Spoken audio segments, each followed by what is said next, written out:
안녕하세요, 여러분. 오늘 들려드릴 이야기는 바로 시어머니와 4명의 시누이가 저희 집에 쳐들어왔습니다. 남편 월급은 250만 원인데 7식구를 먹여 살리겠다네요. 입니다. 저는 그 길로 짐을 싸서 친정으로 가버렸고 그제야 시댁은 발칵 뒤집어졌습니다. 저는 올해 28, 서연이라고 합니다. 사람들은 이 나이를 한창 좋을 때라고 하지만 저는 어쩐지 늙어가는 기분이었습니다. 평범한 회사원으로 아침 9시에 출근해서 저녁 6시에 퇴근하는 마치 잘 짜인 프로그램처럼 반복되는 삶을 살고 있었죠. 눈에 띄게 예쁜 얼굴은 아니지만 단정한 외모에 안정적인 직장, 그리고 온순한 성격을 가졌습니다. 그래서인지 제 연애는 늘 순탄치 않았죠. 민준 씨를 만나기 전까지는요. 민준 씨는 저보다 2살 많은 거래처의 영업팀 팀장이었습니다. 그는 어른스럽고 차분한 말투에 선한 미소를 가졌지만 나중에야 알게 되었죠. 그 모든 것이 완벽한 위장술이었다는 것을요. 저희는 공동 프로젝트를 진행하며 알게 되었습니다. 그가 먼저 다가와 연락처를 물었고 그렇게 저희의 연락은 매일같이 쌓여갔습니다. 우리의 사랑은 자연스럽게 시작되었어요. 그는 사소한 것 하나까지 저를 챙겨주었습니다. 제가 추워하면 손을 꽉 잡아주고 기침을 하면 따뜻한 물 한 잔을 건네주었죠. 제가 야근할 때면 몇 시간이고 묵묵히 저를 기다려 주었습니다. 그는 자신의 가족 이야기를 들려주었습니다. 이천의 시골에서 고생만 하신 어머니와 아직 한창 공부할 나이인 4명의 여동생들 이야기였죠.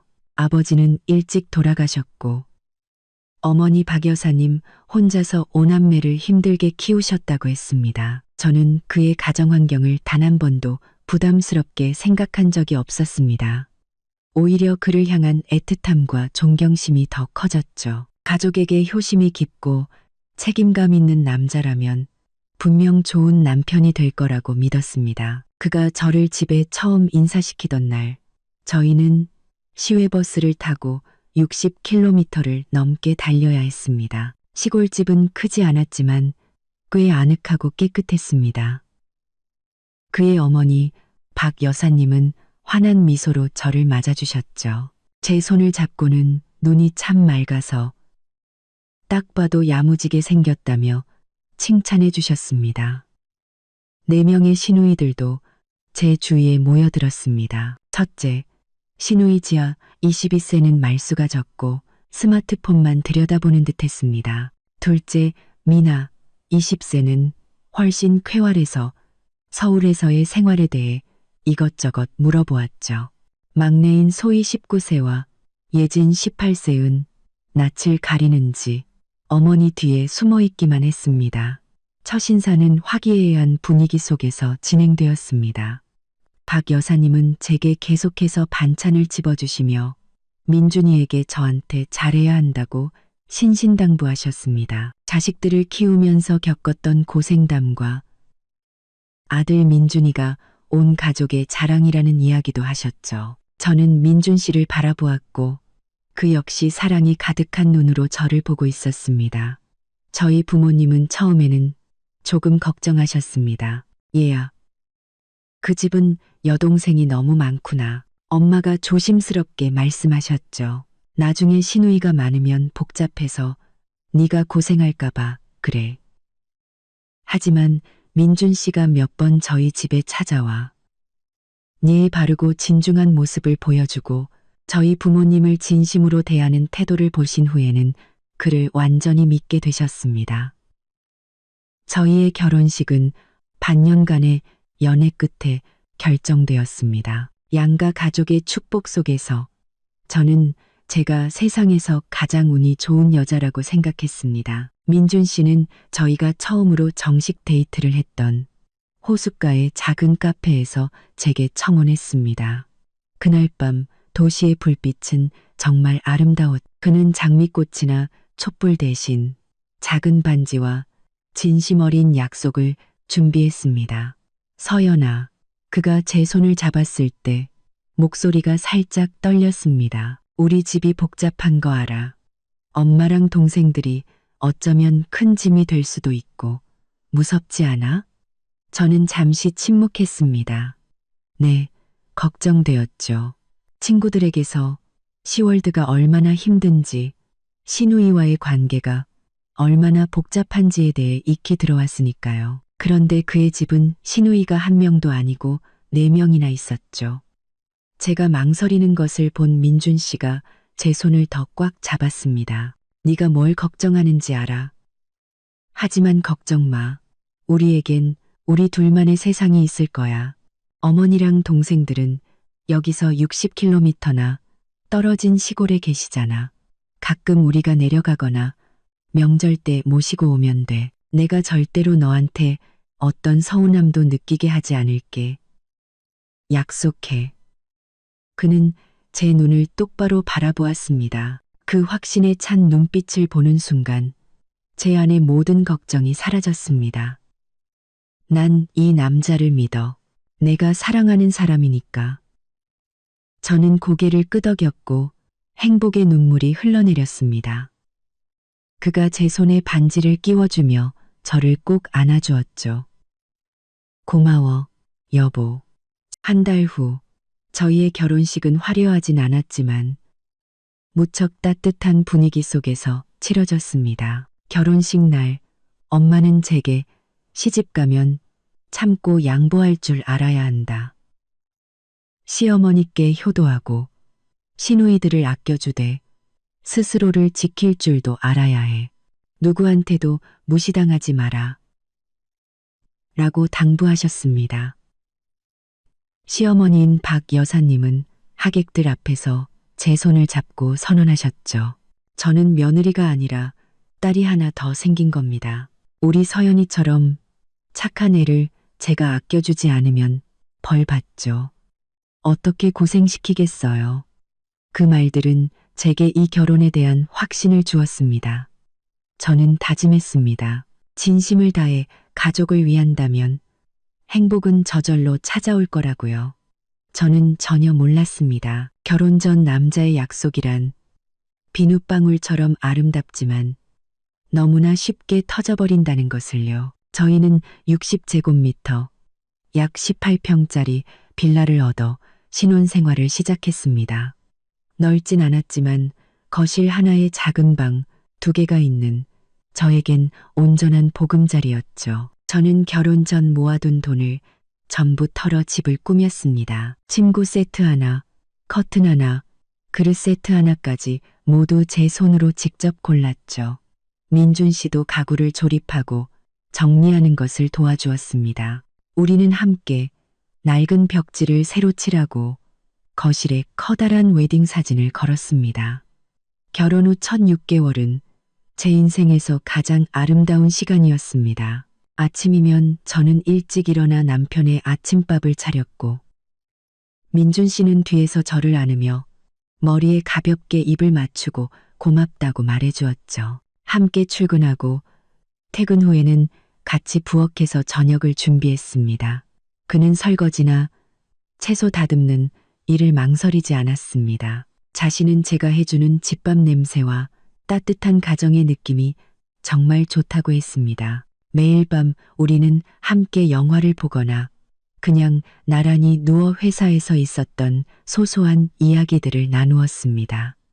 민준 씨는 미래에 대한 계획도 이야기해 주었죠. 승진해서 월급을 더 많이 받고 싶다고요. 그는 한 달에 400만 원을 벌면 제게 250만 원을 생활비로 주고 나머지는 용돈을 조금 쓰고 어머니께 보내드릴 거라고 했습니다. 저는 전적으로 동의했습니다. 저도 월급이 있었으니까요. 그에게 기대고 싶지 않았습니다. 저는 오히려 그에게 말했죠. 내 월급은 우리가 저축하자. 나중에 작은 집이라도 사서 아이도 낳으려면 돈을 모아야지. 그리고 어머님께 너무 많이 안 보내드려도 돼. 시골에서는 돈 쓸 일이 별로 없으시잖아. 하지만 민준 씨는 손사래를 쳤습니다. 아냐, 그건 내가 알아서 할게. 엄마가 평생 고생하셨잖아. 이제 내가 가장이니까 책임져야지. 그 말을 들으니 그가 더 대단해 보였습니다. 저는 남편의 부담을 덜어주기 위해 더 아끼고 합리적으로 소비해야겠다고 다짐했습니다. 저는 매달 시어머니께 용돈을 보내드렸고 가끔은 시누이들에게 새 옷이나 책을 사주기도 했습니다. 그렇게 평화로운 나날이 계속되었습니다. 주말이면 가끔 버스를 타고 이천에 내려가 박 여사님과 동생들을 뵙고 함께 밥을 먹고 돌아왔죠. 매번 갈 때마다 시누이들이 저를 그다지 반기지 않는다는 느낌을 받았지만 저는 그저 나이가 어려서 그러려니 하고 넘겼습니다. 저는 빛나는 미래를, 우리만의 집과 아이들을 꿈꿨습니다. 부부가 한마음이면 어떤 어려움도 이겨낼 수 있다고 믿었습니다. 하지만 그건 제 착각이었습니다. 행복은 꿈처럼 짧았고 저는 곧 냉혹한 현실과 마주해야 했습니다. 그 평화로운 삶은 결혼 6개월 후 어느 주말 아침에 갑작스럽게 끝이 났습니다. 그날은 토요일이라 늦잠을 자고 있었죠. 민준 씨도 마찬가지였습니다. 저희 부부가 침대에서 뒹굴며 오늘 아침은 뭘 먹을까 고민하고 있을 때 초인종이 요란하게 울렸습니다. 마치 무슨 큰일이라도 난 것처럼 다급한 소리였죠. 누구지? 이렇게 아침부터? 나 뭐 시킨 거 없는데. 민준 씨가 투덜거렸습니다. 누가 잘못 눌렀나 봐. 그냥 누워 있어. 내가 나가볼게. 그가 비몽사몽 거실로 나갔습니다. 저는 그가 현관문을 여는 소리를 들었고 곧이어 TV 소리마저 삼켜버릴 듯한 익숙하고 날카로운 목소리가 들려왔습니다. 아이고, 내 아들 민준아. 우리 큰일 났다. 저는 깜짝 놀라 얇은 가운을 걸치고 거실로 달려나갔습니다. 제 눈앞에는 혼란스러운 광경이 펼쳐져 있었죠. 시어머니 박 여사님께서 눈물 콧물을 쏟으며 거실 한가운데 서 계셨고 그 뒤로는 4명의 시누이, 지아, 미나, 소희, 예진이가 서 있었습니다. 모두 양손 가득 크고 작은 가방들을 들고 있었는데 그 모습이 마치 피난이라도 온 것 같았습니다. 어머니, 동생들, 다들 어떻게 된 거예요? 왜 이렇게 갑자기 오셨어요? 민준 씨가 더듬거리며 물었고 그의 표정 또한 저만큼이나 충격받은 듯 보였습니다. 박 여사님은 민준 씨를 와락 껴안고 서럽게 우셨습니다. 아이고, 아들아. 이천 집이 다 물에 잠겼다. 어젯밤에 홍수가 나서 우리 식구들 겨우 몸만 빠져나왔어. 물이 순식간에 차올라서 아무것도 못 챙겼다. 이제 갈 데가 없어서 아들 집으로 피신 온 거야. 우리 며느리는 괜찮으려나 모르겠네. 어머니는 그렇게 말씀하시며 바닥에 놓인 흠뻑 젖은 짐가방들을 가리켰습니다. 4명의 시누이도 저마다 불평을 늘어놓기 시작했습니다. 지아는 새로 산 스마트폰이 물에 잠겼다며 투덜거렸고 미나는 시험 공부하던 책이 다 젖었다고 울상이었죠. 소희와 예진이는 멍한 얼굴로 배고프고 피곤하다고 칭얼댔습니다. 저는 그 자리에 얼어붙었습니다. 홍수라고? 뉴스에서는 아무 소식도 없었는데 하지만 그들의 처참한 몰골을 보니 차마 의심할 수가 없었습니다. 게다가 잠시 피신 온 거라고 했으니 며칠 뒤 물이 빠지면 다들 돌아가시겠지 하고 생각했습니다. 민준 씨는 정신을 차린 듯 했습니다. 그는 어머니의 등을 토닥이며 말했죠. 어머니, 그만 우세요. 다들 무사하시니 다행이죠. 사람만 무사하면 된 거예요. 일단 다들 들어오세요. 들어와서 얘기해요. 저도 서둘러 수건을 가져와 모두에게 건네고 따뜻한 물을 타드렸습니다. 어머니, 동생들, 이거라도 드시고 몸 좀 녹이세요. 다들 배고프시죠? 제가 뭐라도 빨리 차려드릴게요. 박 여사님은 물잔을 받아 단숨에 비우셨습니다. 그리고 저를 보며 고개를 끄덕이셨죠. 역시 우리 며느리가 야무지다니까. 얼른 동생들 먹을 것 좀 해줘라. 배고파서 쓰러지겠다. 순식간에 저의 18평짜리 보금자리는 비좁고 시끄러운 공간으로 변해버렸습니다. 그들 5명에 저희 부부까지 총 7명. 두 사람을 위해 마련된 공간에 7명이 비집고 들어온 것입니다. 저는 거실 한가운데 어지럽게 널린 짐가방들과 피곤하지만 동시에 너무나 태연해 보이는 시어머니와 시누이들의 얼굴을 보며 불길한 예감에 휩싸였습니다. 제가 사랑하던 18평의 보금자리는 순식간에 난장판이 되어버렸습니다. 7명. 다시 말하지만 7명입니다. 제가 부랴부랴 5 식구를 위해 라면을 끓이는 순간까지도 저는 이 현실을 믿을 수가 없었습니다. 가장 시급하고 난감한 문제는 잠자리였습니다. 저희 집은 방이 2개뿐이었죠. 저희 부부가 쓰는 안방과 제가 서재로 쓰던 작은 방. 작은 방에는 제가 야근할 때 가끔 쓰던 싱글 침대 하나가 겨우 들어가는 크기였습니다. 식사가 끝나자마자 민준 씨가 먼저 문제를 해결하려 나섰습니다. 서연아, 그가 저를 베란다로 불렀습니다. 목소리를 낮추며 말했죠. 상황이 이렇게 됐으니 우리 안방을 어머니께 내어드리는 게 어떨까? 연세도 있으시고 홍수 때문에 고생하셨으니 조용한 곳에서 쉬셔야지. 4명의 여동생들은 거실에 이불을 깔고 자라고 하고 저는 그를 바라보며 마음이 복잡해졌습니다.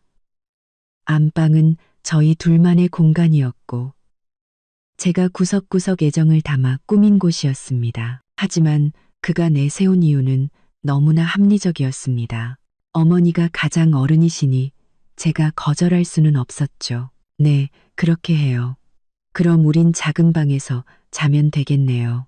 아니, 민준 씨가 즉시 고개를 저었습니다. 그 방은 침대가 싱글이잖아. 우리 둘은 거실 소파에서 자고 작은 방은 미나 쓰라고 하자. 너도 봤잖아. 걔 지금 중요한 시험 앞두고 있잖아. 공부하려면 절대적으로 조용한 공간이 필요해. 저는 그 자리에 얼어붙었습니다. 뭐라고요? 우리가 소파에서 자요? 그럼 거실에서 자는 동생들이랑 다를 게 뭐예요? 그리고 우리 집 소파는 2 사람이 눕기엔 너무 좁아요. 민준 씨가 미간을 찌푸렸습니다. 며칠만 참으면 되잖아. 물 빠지면 엄마랑 동생들 바로 내려갈 거야. 네가 아내고 형님인데 조금 희생하면 안 돼? 아니면 네가 미나랑 작은 방에서 자. 내가 소파에서 잘 테니. 저는 실망스러운 눈으로 그를 쳐다보았습니다. 결국 박 여사님은 안방을 차지하셨고 4명의 시누이들은 작은 방에 얇은 요를 하나 더 깔고 들어가게 되었습니다. 그리고 거실은 저희 부부의 차지가 되었죠. 저와 민준 씨는 소파 옆, 그들이 미처 치우지 않은 짐가방들, 바로 옆 바닥에 얇은 이불 한 장을 깔고 누웠습니다. 첫날 밤, 저는 거의 뜬 눈으로 밤을 새웠습니다. 민준 씨가 약속했던 둘만의 세상은 완전히 사라져버렸습니다. 차가운 바닥에 누워있으니 안방에서 들려오는 박 여사님의 천둥 같은 코골이 소리가 선명하게 들려왔습니다. 작은 방에서는 소희와 예진이가 밤늦게까지 스마트폰을 보며 킥킥대는 소리가, 미나가 계속해서 뒤척이며 책장을 넘기는 소리가 들렸습니다. 민준 씨는 제게 등을 돌리고 누워 이미 깊이 잠든 것 같았습니다. 하지만 저는 아니었죠. 제 사적인 공간이 무참히 침해당했다는 사실을 뼈저리게 느꼈습니다. 이 집은 제가 계약했고 집안의 대부분의 가구는 제가 산 것이었습니다. 하지만 지금 저는 바닥에 웅크리고 누워 갑자기 들이닥친 낯선 사람들에게 제 자리를 내어주고 있었습니다. 다음 날 아침, 저는 시끄러운 소리에 새벽 5시에 눈을 떴습니다. 박 여사님께서 일어나셔서 부엌을 돌아다니며 이것저것 지적하고 계셨죠. 4명의 시누이들은 여전히 죽은 듯이 자고 있었습니다. 거실은 전쟁터 같았습니다. 과자 봉지와 음료수 병이 여기저기 널브러져 있었죠. 서연이 일어났냐? 얼른 장봐와서 아침 차려라. 박 여사님은 저를 보자마자 당연하다는 듯이 마치 명령처럼 말씀하셨습니다. 넉넉하게 해. 우리 식구들 아침부터 잘 먹는다. 7명이야. 7명. 저는 무거운 몸을 이끌고 화장실로 갔다가 비명을 지를 뻔했습니다. 집의 유일한 화장실 또한 과부하 상태였죠.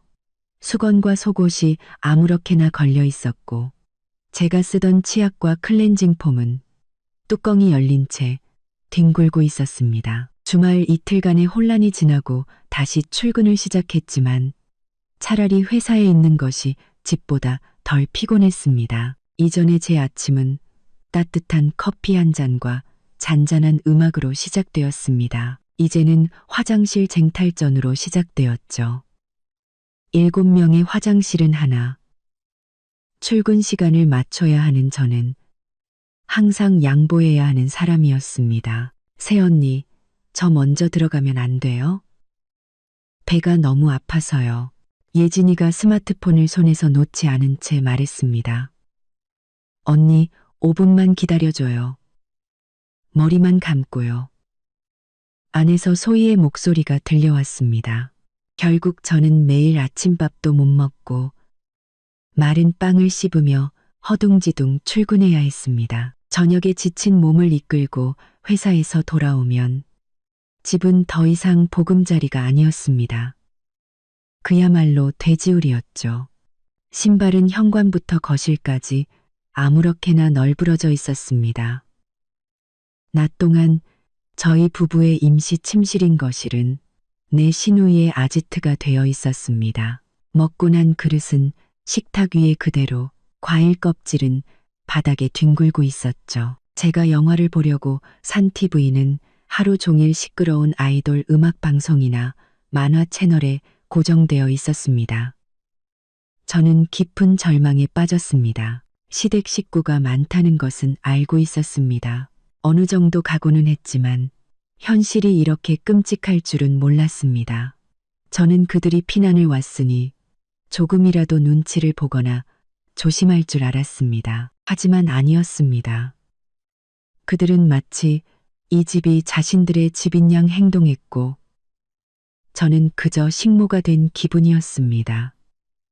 저는 민준 씨와 대화를 시도했습니다. 그날 밤 모두가 잠든 후 저와 그는 거실 바닥의 얇은 이불 위에 웅크리고 누웠습니다. 오빠, 제가 조용히 속삭였습니다. 이천의 물은 언제쯤 빠진대요?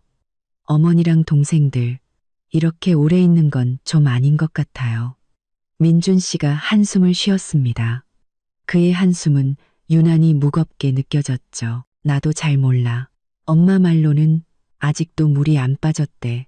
집도 다 망가져서 수리해야 들어갈 수 있을 거래. 하지만 오빠, 저는 평정심을 유지하려 애썼습니다. 우리 집은 너무 좁아요. 7명이 이렇게 계속 살 수는 없잖아요. 나도 하루 종일 일하고 돌아왔는데 집은 엉망이고 쉴 공간도 없으니까 너무 힘들어요. 그러자 민준 씨가 버럭 화를 냈습니다. 여전히 목소리는 낮췄지만요. 너만 힘들어. 엄마랑 동생들은 더 힘들어. 넌 그냥 출퇴근만 하면 되지만 엄마랑 동생들은 집을 잃고 여기로 피난 온 거야. 네가 형님이고 새언니인데 동생들을 가엾게 여기지는 못할 망정 불평만 늘어놓냐? 겨우 며칠 지났는데 벌써 못 참겠다는 거야? 저는 할 말을 잃었습니다. 그는 마치 제가 이기적이고 속 좁은 사람인 것처럼 말했습니다. 제가 불평하는 것은 그들을 챙겨야 해서가 아니라 그들이 최소한의 예의조차 지키지 않기 때문이었습니다. 그런 뜻이 아니에요. 저는 서둘러 해명했습니다. 그냥 다 같이 좀 신경 써줬으면 하는 거예요. 밥 먹고 나면 설거지는 하고, 쓰레기는 쓰레기통에 버리고, 미나는 시험 공부 때문에 조용해야 한다면서, 소희는 맨날 음악을 크게 틀어놓잖아요. 그냥 다 같이 편하게 지내려고 하는 말이에요. 아이고, 참. 민준 씨가 손을 내저었습니다. 애들이 아직 어리고 시골에서 편하게 살던 버릇이 있어서 그래. 네가 누나니까 네가 좀 챙겨서 말해.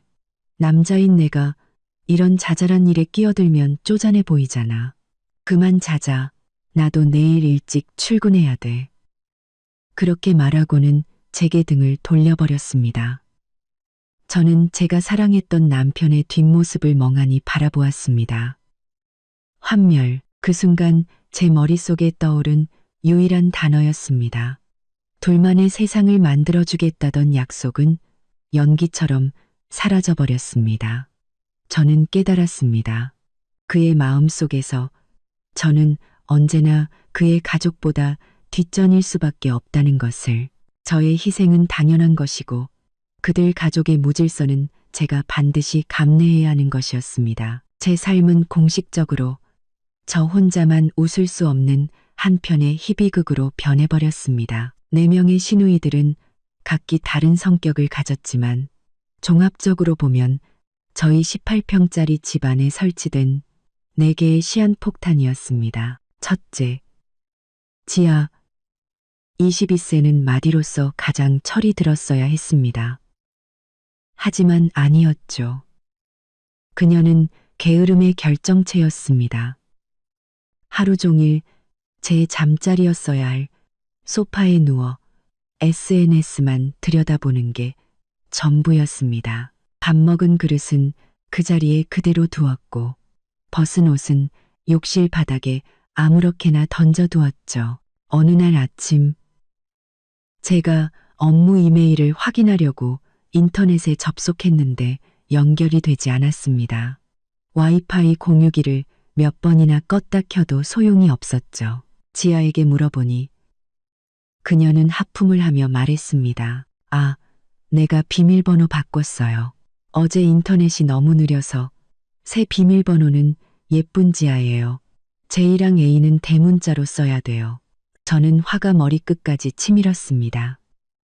왜 마음대로 비밀번호를 바꿔?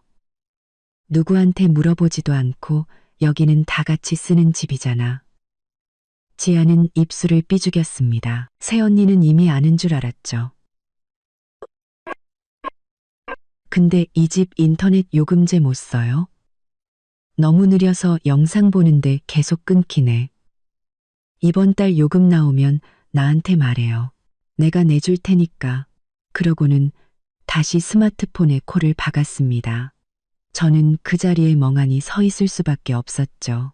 절정은 제가 새로 산 오피스룩 원피스를 지아가 입고 있는 것을 발견했을 때였습니다. 그녀는 제 앞에서 한 바퀴 빙 돌며 해맑게 말했습니다. 새언니 옷 예쁜 거 많네요. 친구 생일이라 잠깐 빌렸어요.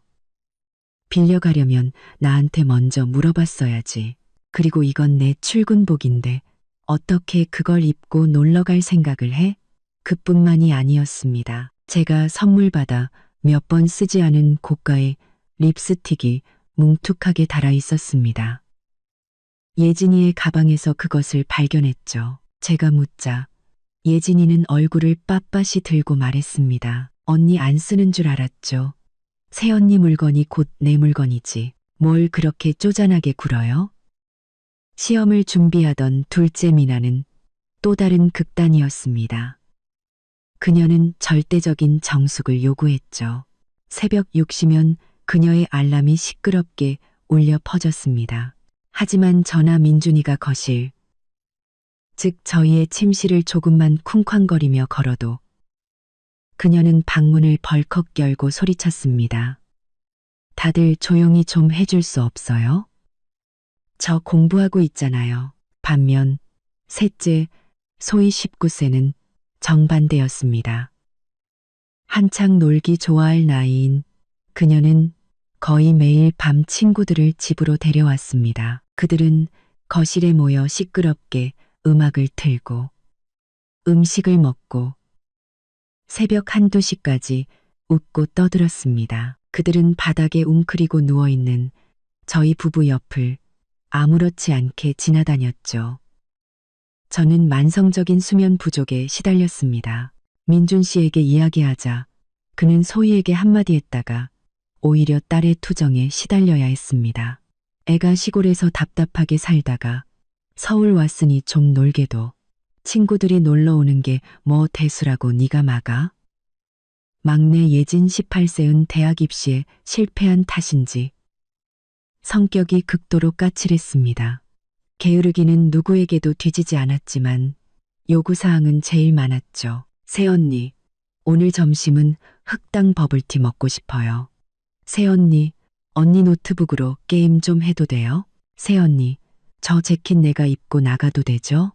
물론 그녀 역시 제 화장품을 훔쳐 쓰는데 적극적인 공범이었습니다. 깨끗하고 향기로웠던 저의 보금자리는 이제 쓰레기장으로 변해버렸습니다. 내 시누이가 만들어낸 쓰레기와 남편의 침묵이라는 쓰레기로 가득 찼죠. 저는 제 집에서 미쳐버릴 것만 같았습니다. 만약 4명의 시누이들이 거친 파도였다면 시어머니 박 여사님은 그 폭풍의 눈이었습니다. 그녀는 소리치거나 물건을 부수지는 않았지만 모든 숨막히는 상황의 근원이었습니다. 이틀째부터 그녀는 태연하게 이 집의 안주인 행세를 하기 시작했습니다. 안방문을 열어놓고 다니는 것은 기본이었고 제가 퇴근 후 옷을 갈아입을 때도 아랑곳하지 않았습니다. 그 방은 원래 제 방이었고 제 옷장도 그곳에 있었으니까요. 제가 하는 모든 일은 그녀의 마음에 들지 않았습니다. 아침에 된장찌개를 끓이면 입술을 삐죽이며 말했죠. 아침부터 무슨 이런 맹탕을 먹냐. 아침은 든든하게 밥이나 빵을 먹어야지. 이렇게 끓이면 가스비만 아깝다. 점심에 제가 바빠서 집에 못 들어오고 저녁에 돌아와 밥을 하면 또 잔소리를 했습니다. 무슨 일을 하길래 해가 다 져서야 들어오냐. 여자가 집에서 밥하고 남편 챙길 줄 알아야지. 맨날 이렇게 밖으로 나돌면 남편 단속은 어떻게 하려고. 저는 설명하려 애썼습니다. 어머니, 회사 규정상 어쩔 수 없어요. 저도 일을 해야 우리 식구 생활비를 보탤 수 있잖아요. 그러자 박 여사님은 눈을 부릅떴습니다. 어머, 얘 좀 봐라. 그 말은 지금 우리 모녀가 너한테 얹혀 산다는 뜻이냐? 어디서 생색이야?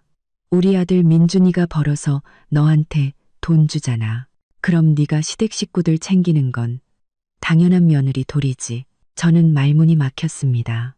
민준 씨의 월급만으로는 7 식구의 생활비를 감당할 수 없다는 사실을 어떻게 설명해야 할까요? 어머니는 모든 것에 간섭하기 시작했습니다. 부엌 살림을 마음대로 재배치해서 제가 아무것도 찾을 수 없게 만들었고 제가 나중에 아기 이유식을 만들려고 사돈 믹서기로 마늘을 갈아 플라스틱 통이 누렇게 변색되고 냄새가 배게 만들었습니다. 하지만 저를 가장 상처받게 한 것은 민준 씨 앞에서 저를 대하는 태도였습니다. 그날 저녁 제가 너무 피곤해서 민준 씨에게 설거지를 부탁했습니다. 그는 원래도 자주 하던 일이라 흔쾌히 알겠다고 했죠. 제가 거실 바닥에 막 누워 몸을 펴려던 순간 안방에서 박 여사님이 나왔습니다. 부엌에서 분주하게 움직이는 민준 씨를 본 그녀의 목소리가 날카롭게 울려 퍼졌습니다. 민준아, 너 거기서 뭐 하냐? 사내 자식이 어디 부엌에 들어가서 설거지를 하고 있어? 민준 씨가 멋쩍게 웃었습니다. 서연이 좀 도와주려고요. 그릇 몇 개 안 돼요, 엄마. 박 여사님은 곧장 제게로 걸어와 제 얼굴을 똑바로 가리켰습니다. 예, 내가 너한테 묻자. 너 남편이랑 결혼 왜 했냐? 부려먹으려고? 너도 일하고 우리 민준이도 일해. 근데 넌 집에 와서 드러눕고 남편한테 설거지를 시켜? 네가 여자 맞냐? 저는 깜짝 놀라 벌떡 일어났습니다. 어머니, 제가 너무 피곤해서 잠깐 누워 있었어요. 민준 씨가 도와준다고 한 거지. 제가 시킨 거 아니에요. 어디서 말대꾸야. 내가 틀린 말 했어. 남자는 집을 세우고 여자는 가정을 꾸리는 법이야. 남자가 설거지하는 집구석은 망하는 법이라고. 내일부터는 네가 알아서 해. 우리 아들 부려먹을 생각 꿈도 꾸지 마. 어머니는 그렇게 쏘아붙이고는 쾅소리를 내며 방으로 들어가 버렸습니다. 저는 민준 씨를 바라보았지만 그는 제 시선을 피했습니다. 서둘러 설거지를 마치고는 조용히 거실로 와 제게 등을 돌리고 누워버렸죠. 그날 밤 저는 소리 없이 울었습니다. 저는 깨달았습니다. 이 집에서 저는 완벽한 이방인이었습니다. 저를 지켜주겠다던 남편은 이제 그저 어머니의 착한 아들일 뿐인 말없는 그림자가 되어버렸습니다. 저는 더 이상 그의 아내가 아니었습니다. 저는 며느리였고 무급 가정부였으며 그들 가족의 울타리 밖에 있는 사람이었습니다. 2달. 시댁이라는 폭풍이 몰아친 지 벌써 2달이 지났습니다. 박 여사님이 말하던 홍수는 마치 영원히 끝나지 않을 대홍수 같았죠. 그들 중 누구도 고향으로 돌아갈 이야기를 꺼내지 않았고 집 상황이 어떤지 묻는 사람도 없었습니다. 그들은 당연하다는 듯이 이곳을 자신들의 집으로 여겼습니다. 그리고 저는 주인의 자리에서 짐수레를 끄는 노새, 신세가 되어버렸죠. 민준 씨가 매달 제게 주던 250만 원은 이전에는 저희 2사람이 쓰고도 남을 돈이었습니다. 하지만 이제 7 식구의 입으로 들어가니 첫 주 만에 증발해버렸습니다. 박 여사님은 입맛이 까다로우셨죠. 아침에는 꼭 고기 반찬이나 든든한 밥상을 요구했고 저녁에는 맛있는 생선이나 큰 새우를 사오라고 했습니다. 홍수 때문에 시골에서 고생했으니 아들 내외가 몸보신을 시켜줘야 한다고 말했습니다. 한창 클 나이인 4명의 시누이들은 먹성도 대단했습니다. 새끼 식사는 물론 하루 종일 간식을 입에 달고 살았죠. 버블티, 떡볶이, 과자, 수입 과일까지 식비는 5배로 불어났습니다. 전기세와 수도세도 마찬가지였습니다. 7명이 하나의 화장실을 쓰니 씻는 횟수도 엄청났죠. 지아와 소희는 머리 한 번 감는데 1시간씩 물을 틀어놓았습니다. 박 여사님 방의 에어컨은 제가 쓰던 안방의 에어컨은 서울 날씨가 덥다며 24시간 내내 켜져 있었습니다. 이번 달 관리비 고지서를 받아들고 저는 눈앞이 캄캄해졌습니다. 그뿐만이 아니었습니다. 지아는 와이파이 비밀번호를 바꾼 것에 그치지 않고 온라인 쇼핑몰 라이브 방송을 해야 한다며 멋대로 최고 속도 요금제로 업그레이드했습니다. 물론 그 요금 청구서는 제 이메일로 날아왔죠. 저는 민준 씨에게 이야기하려 했었습니다. 오빠, 이번 달 생활비가 부족해요. 돈 좀 더 줘요. 민준 씨가 미간을 찌푸렸습니다. 또 다 썼어? 뭘 그렇게 빨리 써? 엄마랑 동생들 피난와 있는 상황인데 우리 좀 아껴 쓰면 안 돼? 저는 쓴웃음을 지었습니다. 아껴 쓰자고? 오빠가 생각하는 절약과 어머니가 생각하는 몸보신이 얼마나 다른지 어떻게 설명해야 할까요? 내가 쓴 돈은 하나도 없어. 저는 지쳐버렸습니다. 7명 식비, 전기세, 수도세, 인터넷 요금, 관리비. 내가 돈을 만들어낼 수는 없잖아. 민준 씨가 버럭 소리쳤습니다. 알았어. 알았다고. 나도 지금 돈 없어. 너 모아둔 돈 있잖아. 일단 그걸로 먼저 쓰고 나중에 내가 갚을게. 그는 너무나 태연하게 그 말을 내뱉었습니다. 그리고 저는 마치 몽유병 환자처럼 정말 그렇게 했습니다. 저는 제 적금 통장을 해지했습니다. 그 돈은 제가 결혼 전 몇 년간 악착같이 일해서 모은 돈이었습니다. 우리 부부가 작은 집을 사고 아이를 낳기 위해 모은 돈이었죠. 처음 돈을 인출할 때 저는 다짐했습니다. 이번 한 번뿐이야. 하지만 두 번째, 세 번째가 이어졌습니다. 저는 제 돈으로 예진이가 제 것을 다 쓰고 버린 클렌징 폼을 새로 샀습니다. 저는 제 돈으로 소희가 제 외출복을 찢어놓고 싼 건 줄 알았어요. 라고 말했을 때 그녀의 새 옷을 사주었습니다. 제 돈으로 미나의 학원비를 냈고 제 돈으로 박 여사님의 영양제를 사드렸습니다.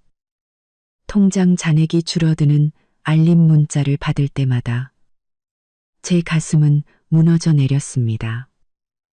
통장 잔액이 줄어드는 알림 문자를 받을 때마다 제 돈으로 저는 제 피땀 어린 돈으로 제 가족이 아닌 사람들을 먹여 살리고 있었습니다. 저의 희생을 당연하게 여기는 가족을요. 그리고 제 남편은 그저 침묵하고 받아들이고 심지어 제가 그렇게 하도록 부추기고 있었습니다. 경제적 부담이 저를 짓누르고 있었지만 어쩌면 그보다 더 무서운 짐이 저를 기다리고 있었는지도 모릅니다. 사람의 인내심에는 한계가 있지만 남편과 그의 가족들은 제 한계가 어디까지인지 시험하려는 것 같았습니다. 그리고 저는 피로와 절망 속에서 제가 겪고 있는 모든 것보다 더 잔인한 진실을 우연히 발견하게 되었습니다. 그날도 저는 온 가족의 빨래를 하고 있었습니다. 제가 산 12kg짜리 세탁기는 이제 하루에 2번씩 풀가동되어야 했죠. 민준 씨의 정장 바지에서 빨랫감을 꺼내는데 그의 주머니에서 작은 종이 뭉치가 떨어졌습니다. 낡은 카드 지갑이었습니다. 그가 급하게 나오느라 바지 주머니에 넣어둔 것을 잊은 모양이었습니다. 저는 남의 물건을 훔쳐보는 취미는 없었지만 혹시 중요한 신분증이라도 있을까 싶어 지갑을 열어보았습니다. 그를 위해 챙겨주려던 것이었죠. 그때 4번 접힌 종이 한 장이 제 눈에 들어왔습니다. 그것은 급여 명세서였습니다. 민준 씨 회사의 가장 최근 달의 것이었죠. 저는 숫자를 훑어보다가 제 눈을 비볐습니다. 몇 번이고 다시 읽었습니다. 기본급, 수당, 상여금, 총 실수령액 250만 원. 저는 그 자리에 얼어붙었고 귀가 멍멍해졌습니다. 250만 원. 그는 제게 400만 원을 번다고 했습니다. 제게 250만 원을 주고 자신은 150만 원을 용돈으로 쓰고 집에 보내드린다고 했습니다. 결국 그가 제게 매달 주던 250만 원이 그의 수입 전부였던 것입니다. 그는 저를 속였습니다. 입안이 바싹 마르며 쓴맛이 느껴졌지만 악몽은 거기서 끝나지 않았습니다. 급여 명세서 옆에는 은행 계좌이체 확인증이 있었습니다. 얇은 종이 한 장이었지만 그 무게는 천금만금보다 무거웠습니다. 수취인 박순자. 금액 100만 원. 내용: 아들이 엄마께. 종이가 제 손에서 떨어졌습니다. 저는 세탁기를 붙잡고서야 겨우 서 있을 수 있었습니다. 제 머릿속의 모든 것이 산산조각 났습니다. 그는 250만 원을 벌었습니다.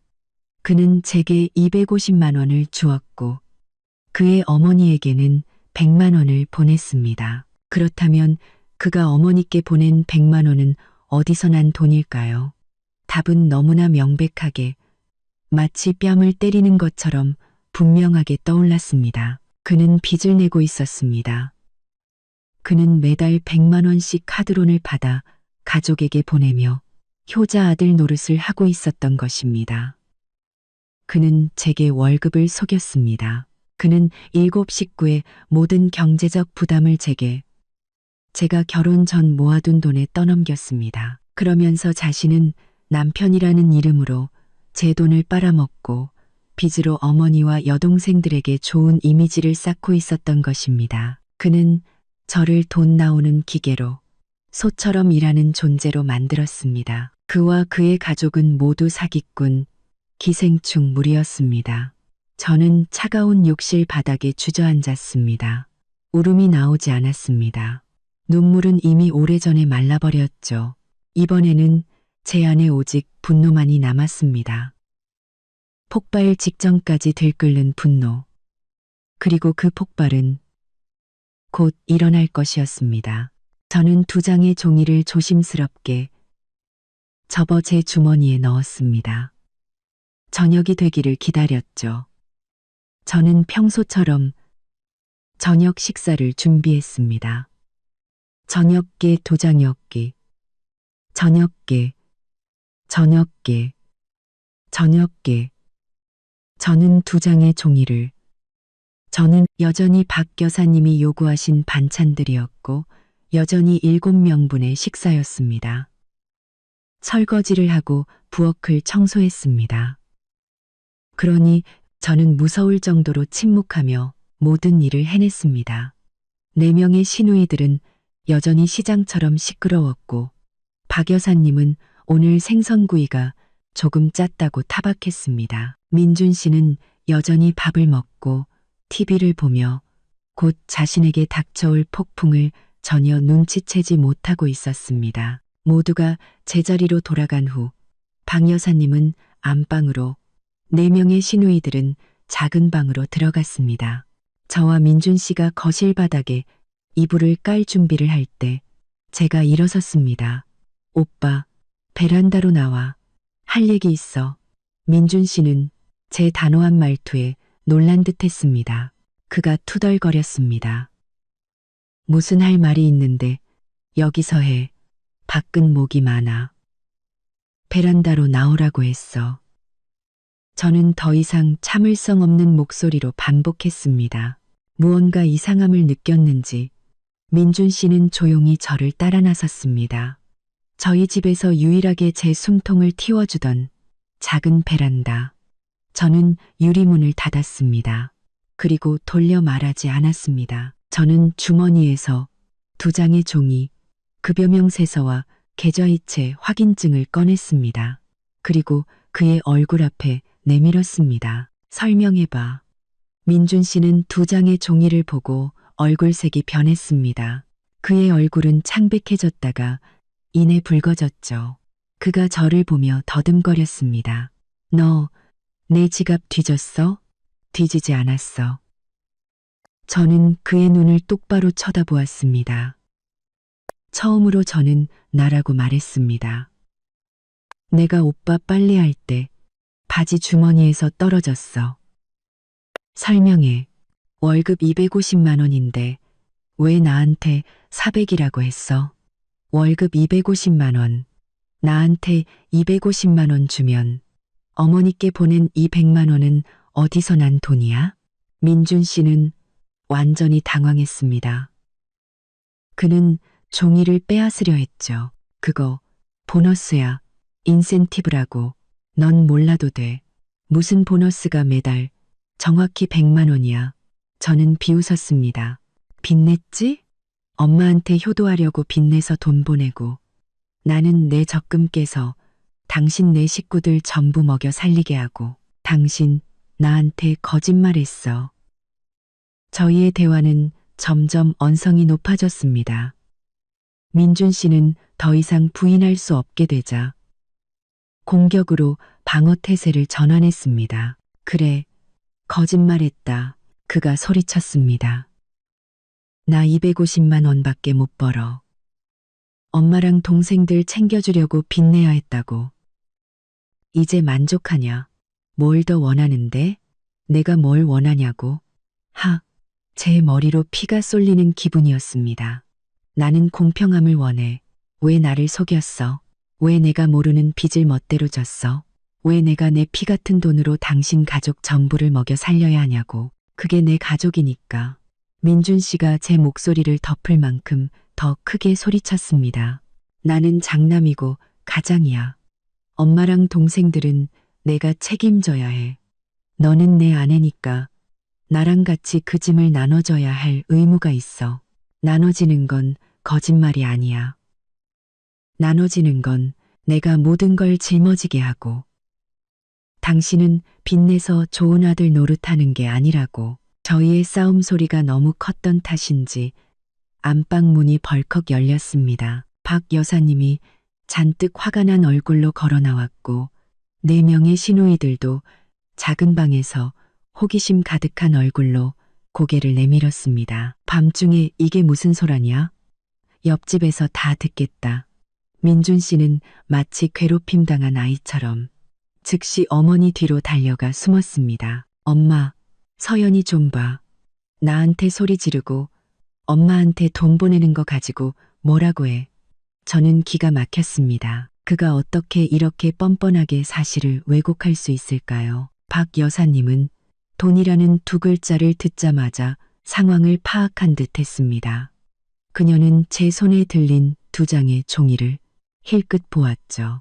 읽어볼 필요도 없다는 듯이 그녀는 제게 달려들었습니다. 그 눈빛은 저를 당장이라도 잡아먹을 기세였습니다. 어쭈. 이 며느리가 아주 잘났어. 네가 감히 네 남편을 신문해? 네가 감히 남편이 엄마한테 돈 보내는 걸 막아? 저는 뒷걸음질 쳤습니다. 어머니, 그게 아니에요. 민준 씨가 저를 속였어요. 월급이 250인데 400이라고. 그리고 밖에서 빚까지 내서 어머니께 돈을 보냈다고요. 박 여사님은 제 말을 날카로운 고함으로 끊어버렸습니다. 빚을 냈으면 어쨌다는 거냐. 걔가 빚을 낸 건 효자라서 그런 거야. 지 엄마, 지 동생들 챙기려고. 넌 아내라는 게 살림을 알뜰하게 꾸리지는 못할 망정. 남편이랑 이 문제를 같이 해결하려고 하지는 않고 여기서 따지고 들어? 이기적이고 불효막심한 것. 그녀가 제 얼굴을 똑바로 가리켰습니다. 네가 원하는 게 뭐야? 네 남편이 늙은 엄마랑 한창 공부할 동생들 다 내버리고 너 하나만 모시고 살길 바라? 꿈깨. 똑똑히 들어둬. 이 집은 내 아들 집이야. 우리 모녀는 여기서 살 권리가 있어. 내 아들이 번 돈으로 나한테 효도하는 건 내 복인 줄 알아. 한 번만 더 맞기만 해봐. 그땐 네가 이 집에서 쫓겨날 줄 알아. 저는 그 자리에 얼어붙었습니다. 온몸이 떨렸죠. 이기적이고 불효막심한 며느리. 저는 민준 씨를 보았습니다. 그는 어머니가 저를 모욕하는 동안 아무 말도 하지 않고 가만히 서 있었습니다. 저는 깨달았습니다. 이 집에서는 이성이 통하지 않고 진실은 중요하지 않다는 것을. 오직 맹목적인 효심과 그들의 이기심만이 진리였습니다. 저는 박 여사님을, 민준 씨를, 그리고 구경하고 있는 4명의 시누이들을 차례로 쳐다보았습니다. 그리고 미친 사람처럼 웃기 시작했습니다. 그 격렬한 대질 신문이 있은 후 몇 주 동안 집안은 지옥보다 더 숨막히는 침묵에 잠겼습니다. 저와 민준 씨는 한마디도 하지 않았습니다. 여전히 거실 바닥에 나란히 누웠지만 우리 사이에는 차가운 공간만이 존재했죠. 승리를 거둔 그의 가족들은 더욱 기고만장해졌습니다. 박 여사님은 저를 대놓고 하녀처럼 부려먹었고 4명의 시누이들은 오빠와 엄마가 항상 자신들의 편이라는 것을 알았기에 더욱 제멋대로 굴었습니다. 저는 그림자처럼 살았습니다. 묵묵히 출근하고 묵묵히 퇴근하고 묵묵히 제 적금을 깨서 이 지옥 같은 생활을 유지했습니다. 더 이상 싸울 기력도 없었죠. 저는 그저 모든 것을 끝낼 마지막 계기를 기다리고 있었습니다. 그날은 제 생일이었습니다. 29번째 생일. 저는 아무에게도 말하지 않았고 아무것도 기대하지 않았습니다. 축하받는 법을 잊어버린 지 오래였으니까요. 그런데 놀라운 일이 일어났습니다. 그날 아침 제가 화장실에서 서둘러 출근 준비를 하고 있을 때 민준 씨가 조용히 들어와 문을 닫았습니다. 그가 속삭였죠. 오늘 내 생일인 거 기억해. 저는 영혼 없는 눈으로 그를 올려다보았습니다. 그는 죄책감이 드는 듯한 표정이었습니다. 그는 그동안 내가 잘못했다는 거 알아. 오늘 저녁 7시에 우리 예전에 가던 그 카페에서 만나자. 우리 자주 가던 곳 있잖아. 엄마한테는 말하지 말고 내가 깜짝 선물을 준비했어. 지난번 일에 대한 사과라고 생각해줘. 작디작은 희망의 불씨 하나가 차가운 잿더미 속에서 갑자기 피어나는 것 같았습니다. 우리가 자주 가던 카페, 그가 제게 청혼했던 곳, 둘만의 세상을 약속했던 그곳. 혹시 그가 잘못을 깨달은 걸까? 혹시 아직 나를 사랑하는 걸까? 혹시 이 결혼 생활을 구하고 싶은 걸까? 여자의 약한 마음이란 늘 그렇게 희미한 희망에 기대게 마련입니다. 그날 하루 종일 저는 회사에서 일에 집중할 수가 없었습니다. 희망과 두려움이 교차했죠. 또다시 속게 될까봐 두려웠습니다. 하지만 사랑받고 싶다는, 이 혼란에서 벗어나고 싶다는 갈망이 더 컸습니다. 저는 그에게, 그리고 제 자신에게 마지막 기회를 주기로 결심했습니다. 퇴근 후 저는 집으로 가지 않았습니다. 가게에 들러 남은 월급으로 새 원피스를 한 벌 샀고 미용실에 가서 머리를 감고 가볍게 화장을 했습니다. 우리가 처음 데이트하던 날처럼 예쁘게 보이고 싶었습니다. 정확히 저녁 7시 저는 카페에 도착했습니다. 여전히 창가, 호수가 보이는 그 자리였죠. 저는 주스 한 잔을 시키고 쿵쾅거리는 심장을 진정시키려 애썼습니다. 그의 깜짝 선물을 초조하게 기다렸죠. 7시 30분. 그에게 문자를 보냈습니다. 나 도착했어. 답장이 없었습니다. 8시. 그에게 전화를 걸었습니다. 신호음이 몇 번 울리다 끊겼습니다. 오는 중이겠지. 서프라이즈 준비하느라 바쁜가 봐. 저는 그렇게 스스로를 위로했습니다. 8시 30분. 카페는 점점 한산해졌지만 그는 여전히 오지 않았습니다. 다시 전화를 걸었습니다. 이번에는 전화기가 꺼져 있었습니다. 9시. 저는 그곳에 홀로 앉아 있었습니다. 새 원피스를 입고 정성껏 화장을 한 얼굴로 점점 차갑게 식어가는 마음을 안고서요. 종업원은 안쓰럽다는 눈빛으로 저를 쳐다보았습니다. 2시간이 지났지만 그는 오지 않았습니다. 그는 저를 바람맞췄습니다. 제 안에 남았던 마지막 희망의 불씨는 그의 손에 의해 무참히 꺼져버렸습니다. 저는 바보였습니다. 사기꾼의 약속을 믿었던 바보, 불효감, 실망감, 그리고 고통에 숨이 막혔습니다. 저는 눈물을 삼키며 계산을 하고 카페를 나섰습니다. 저는 비틀거리며 집으로 걸어갔습니다. 어디로 가는지도 몰랐습니다. 제가 돌아가고 있는 곳이 집이 아니라 무덤이라는 것만 알았죠. 그리고 오늘 저는 제 손으로 이 결혼 생활을 묻어버릴 것이었습니다. 저는 무거운 발걸음을 이끌고 집으로 돌아왔습니다. 예쁜 원피스와 화장은 이제 우스꽝스러운 광대노름처럼 느껴졌죠. 돌아오는 내내 저는 더 이상 울지 않았습니다. 마음은 텅 비었고 얼음장처럼 차가웠습니다. 마음이 죽어버린 것입니다. 열쇠를 꽂고 문을 열었습니다. 문이 열리자마자 제 귀를 때린 것은 침묵이 아니었습니다. 시끄러운 웃음소리, 고함치는 소리, 그리고 화투패가 바닥에 내리쳐지는 소리였습니다. 저는 멍하니 안으로 들어섰습니다. 눈앞에 펼쳐진 광경은 제가 상상했던 어떤 악몽보다도 끔찍했습니다. 저와 민준 씨가 매일 밤 잠을 자던 거실은 이제 미니 도박장으로 변해 있었습니다. 시어머니 박 여사님께서 상석에 떡하니 앉아 계셨고 그 주위에는 술에 취해 얼굴이 벌개진 낯선 남자 3명이 둘러앉아 있었습니다. 담배 연기는 자욱했고 그들은 고스톱을 치고 있었습니다.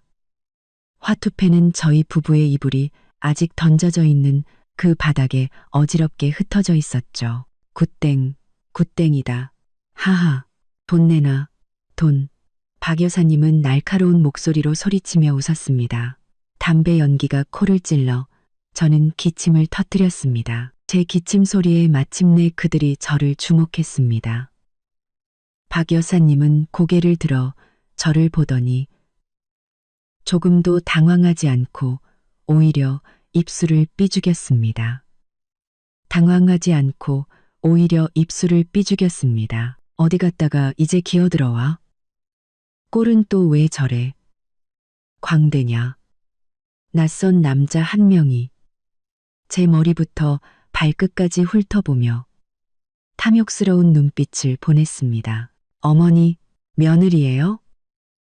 몸매 좋은데 우리한테도 소개 좀 시켜줘요. 박 여사님은 손을 내저었습니다.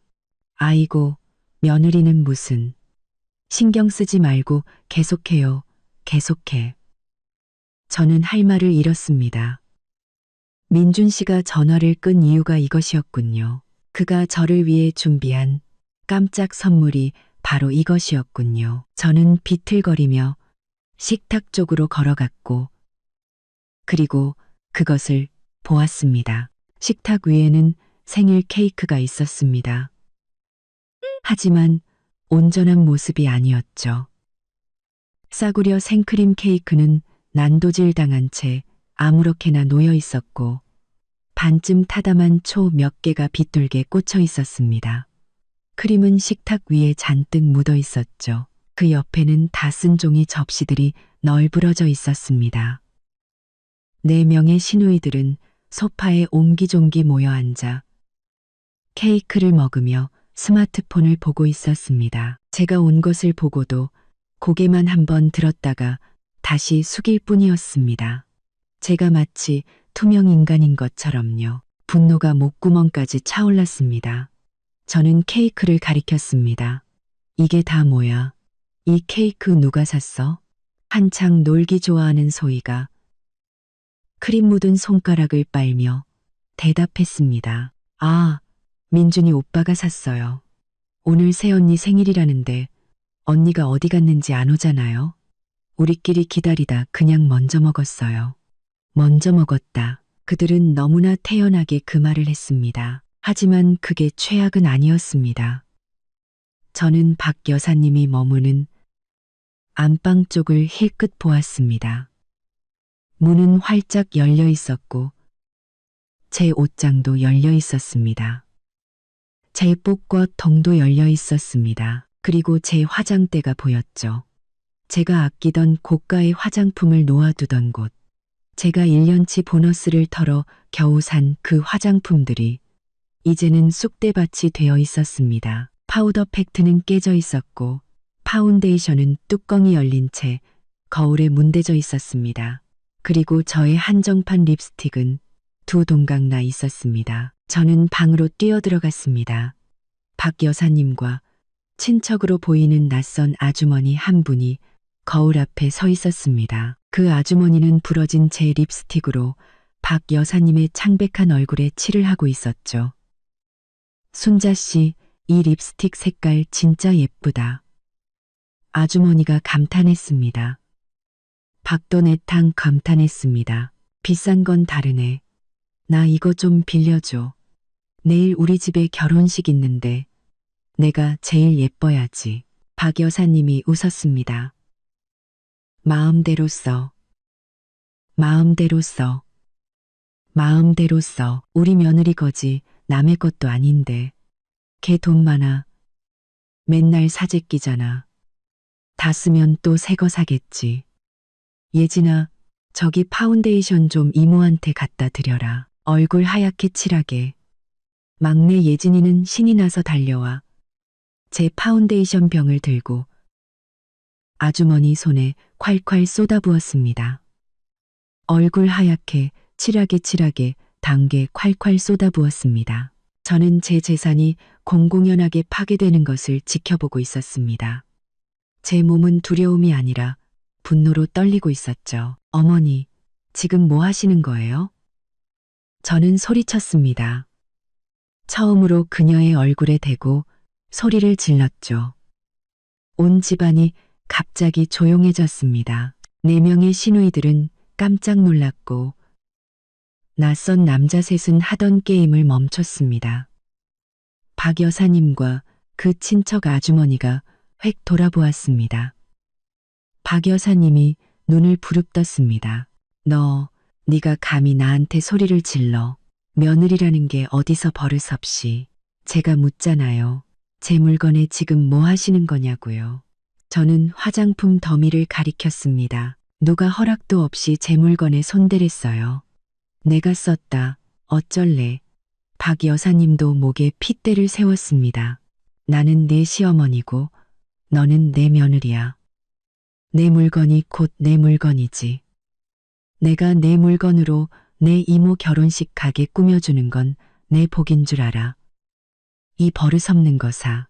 그녀는 제게 달려들어 뺨을 때리려고 손을 치켜들었습니다. 저는 피하지 않았습니다. 저는 가만히 서서 그녀를 똑바로 쳐다보았습니다. 하지만 그 손찌검은 내려오지 않았습니다. 바로 그때 민준 씨가 돌아왔습니다. 그는 술 냄새를 풍기며 집 안으로 들어섰습니다. 그는 도박판을 보았고 저와 어머니가 대치하고 있는 것을 보았고 화장대의 난장판을 보았습니다. 무슨 일이야? 그가 혀 꼬부라진 소리로 물었습니다. 박 여사님은 마치 전문 배우처럼 즉시 태도를 바꿨습니다. 그녀는 뒤로 물러나 침대에 주저앉아 울고 불고 난리를 치기 시작했습니다. 민준아, 와서 내 마누라 좀 봐라. 내가 내 이모 결혼식 간다고 화장품 좀 빌렸었다고. 얘가 집에 오자마자 난리를 치잖아. 나더러 도둑년이라고 욕하고 나를 때리려고까지 했다고. 아이고 세상에, 내가 무슨 업보를 지었길래 이런 며느리를 들였을까. 4명의 시누이들도 즉시 거들고 나섰습니다. 맞아요. 오빠, 새언니 집에 오자마자 인상 쓰고 난리였어요. 우리가 생일 케이크 좀 먹었다고 그것도 욕했어요. 엄마한테 소리 지르는 거 제가 똑똑히 봤어요. 저는 그들의 포위망 한가운데 서서 마치 궁지에 몰린 짐승이 된 기분이었습니다. 저는 민준 씨를 보았습니다. 이 남자, 제 남편이 무슨 말을 할지 보고 싶었습니다. 그는 비틀거리며 제게 다가왔습니다. 그는 저를 보지 않았죠. 그는 엉망이 된 생일 케이크와 박살난 화장품들을 번갈아 보았습니다. 너 왜 그래? 그가 버럭 소리쳤습니다.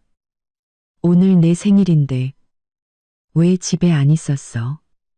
어디 갔다가 이제야 기어들어와. 저는 눈물보다 더 쓴 웃음을 터뜨렸습니다. 내가 어디 갔냐고? 당신이 나한테 카페에서 만나자고 했잖아. 깜짝 선물 있다면서. 내가 당신을 2시간이나 기다렸어. 2시간 동안 전화도 안 받고 전화기는 꺼놓고 당신이 나한테 어디 갔냐고 물어? 민준 씨는 잠시 멈칫했습니다. 그가 머리를 극적이며 기억을 더듬었습니다. 아, 카페. 내가 바빴어. 이모부님들 모셔다 드리느라 엄마가 급한 일 있다고 전화해서 까먹었네. 집에 와서 네 생일 파티 해주려고 했는데. 파티. 저는 도박판을 가리켰습니다. 이런 식으로? 당신 어머니가 낯선 사람들 집에 끌어들여서 도박판 벌이는 걸로? 당신 동생들이 내 케이크를 거지처럼 먹어치우는 걸로? 저는 박살난 화장품 더미를 가리켰습니다. 아니면 이런 식으로? 당신 어머니가 내 물건 다 부숴서 남들한테 나눠주는 걸로? 저는 이성을 잃고 소리쳤습니다. 민준 씨는 가족과 어머니의 친구들 앞에서 망신을 당하자 더 이상 죄책감을 느끼지 않는 듯 했습니다. 그는 손을 휘둘러 제 얼굴을 가리키며 저보다 더 큰 목소리로 외쳤습니다. 입 닥쳐. 뭐가 그렇게 잘났다고 소리를 질러. 겨우 케이크 하나 가지고. 네가 늦게 왔으니 케이크가 잘린 거지. 누굴 탓해. 그가 저를 경멸의 눈빛으로 쳐다보았습니다. 네가 늦게 왔으니 케이크가 잘린 거지. 누굴 탓해. 그 무책임하고 잔인하며 냉혹한 말. 그것이 마지막 한 방울이었습니다. 그것이 저의 마지막 남은 정. 마지막 희망을 난도질한 칼날이었습니다. 저는 그를 2시간이나 기다렸습니다. 가장 예쁜 원피스를 입고 사과 한마디를 기대했습니다. 그리고 제가 받은 것은 이것이었습니다. 모욕과 책임전가. 순간 제 주위의 모든 것이 침묵에 잠겼습니다. 더 이상 화투패 소리도, 시누이들의 수군거림도, 박 여사님의 울음소리도 들리지 않았습니다. 제 심장이 산산조각 나는 소리만 들렸죠. 그래. 저는 이상할 정도로 평온한 목소리로 말했습니다. 내 탓이지. 저는 민준 씨를, 박 여사님을, 그리고 4명의 시누이들을 쳐다보았습니다. 지난 2달간 저를 괴롭혔던 얼굴들을 하나하나 눈에 담았습니다. 그리고 저는 몸을 돌렸습니다. 저는 한때 제 것이었던 안방으로 똑바로 걸어 들어갔습니다. 제 옷장은 그곳에 있었죠. 박 여사님이 문을 막고 서 있었습니다. 너 뭐 하려고? 또 무슨 꿍꿍이야. 비켜요. 저는 얼음장처럼 차가운 목소리로 말했습니다. 저는 그녀를 옆으로 밀쳤습니다. 이번에는 힘을 조절하지 않아 그녀가 비틀거렸죠. 저는 옷장을 열고 제 가장 큰 여행 가방을 꺼냈습니다. 신혼여행 갈 때 썼던 가방이었죠. 저는 제 옷들을 그 안에 던져넣기 시작했습니다. 바지, 셔츠, 속옷, 잠옷, 모든 것을 쑤셔 넣었. 민준 씨는 그제야 상황이 심상치 않다는 것을 깨달았습니다. 그가 달려 들어왔습니다. 너 뭐 하는 거야? 어디 가려고? 어디든. 저는 손을 멈추지 않고 대답했습니다. 이 지옥만 아니면 돼. 민준 씨의 가족들은 제가 하는 행동을 멍하니 쳐다보았습니다. 아마 그들은 늘 침묵하고 인내하던 며느리인 제가 감히 이렇게 반항할 날이 오리라고는 상상도 못했을 것입니다. 너 미쳤어? 민준 씨가 소리쳤습니다. 그가 제 손에서 가방을 빼앗으려 했. 이 밤중에 어딜까? 동네 사람들 보기 창피하게. 왜 이래? 저는 가방을 다시 잡아당겼습니다. 이제 와서 창피한 걸 걱정해? 나한테는 더 이상 잃을 체면도 없어. 박 여사님도 정신을 차렸습니다. 제가 정말로 가려 한다는 것을 깨닫자 그녀는 전략을 바꿨죠. 더 이상 울지 않았습니다.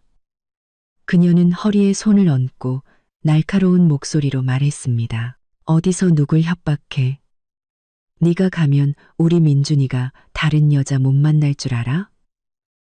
밤중에 가방 싸서 나가는 며느리가 세상에 어디 있냐?